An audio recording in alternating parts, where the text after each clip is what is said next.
Alors, pouvez-vous nous expliquer en quoi consiste la spéculative d'agence? En fait, c'est un élément très important du fonctionnement dans une agence de communication parce que c'est ce qui nous permet aussi de gagner de nouveaux clients et de développer notre chiffre. Alors ça consiste en quoi? En clair, une marque, un annonceur donc prépare un cahier des charges et ce cahier des charges est adressé à différentes agences qui ont donc à partir des mêmes éléments de base un délai qui est souvent très restreint, 5 semaines en moyenne, pour proposer leur stratégie et leurs recommandations, et donc en concurrence avec les autres structures qui ont été sollicitées de la même manière. Et donc c'est à chaque fois un concours qu'il faut gagner. Voilà.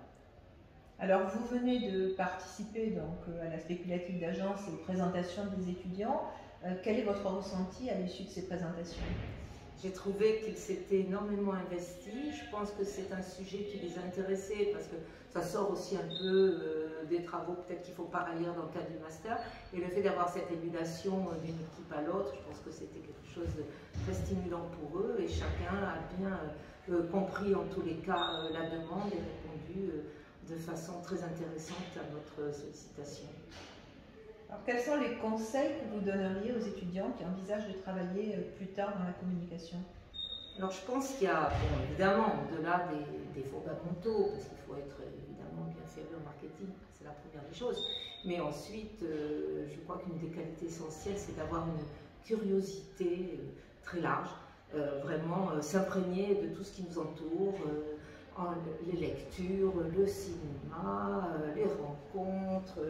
Il faut être vraiment, au-delà évidemment d'être toujours au fait des tendances de nos marchés, mais je crois qu'il y a cette curiosité qui est quand même hyper importante pour que la créativité soit toujours un peu en ébullition. Et au-delà de ça, il faut aussi, dans la partie qui nous concerne, parce qu'on s'adresse à des étudiants qui seront plutôt dans la partie stratégie et suivi de projet, une grande capacité aussi d'organisation, évidemment, il faut gérer quand même plusieurs projets en même temps, et puis avoir une bonne force de conviction aussi pour défendre ses idées auprès de ses clients.